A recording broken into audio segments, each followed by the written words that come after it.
চিংড়ি আলু পোস্ত এক পদই কাফি এক থালা ভাতের জন্য। চিংড়ি আলু পোস্ত বানানোর জন্য প্রথমে চিংড়ি মাছগুলিকে পরিষ্কার করে নিতে হবে। এইভাবে কাঁটা চামচ দিয়ে নোংরাটি বের করে নিতে হবে। এদিকে মা 4টি আলুকে ছোট ছোট করে এইভাবে কেটে নিয়েছেন।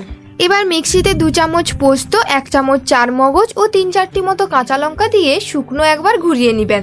তারপর অল্প জল দিয়ে পেস্ট করে নেবেন, তাতে পেস্টটি স্মুথ হবে। এবার চিংড়ি মাছগুলোকে ভেজে নিতে হবে। নুন হলুদ মাখিয়ে ভেজে নিচ্ছেন মা।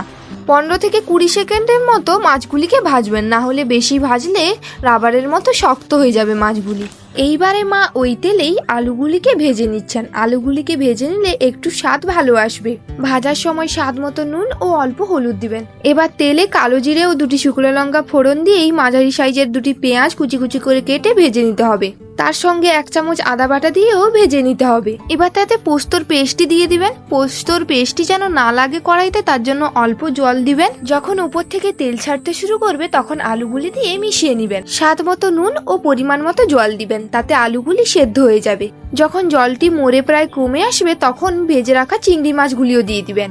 এইবার উপর থেকে কয়েকটি কাঁচা লঙ্কা ও কাঁচা সর্ষের তেল ছড়িয়ে দিন, তাহলেই হয়ে গেল চিংড়ি আলু পোস্ত।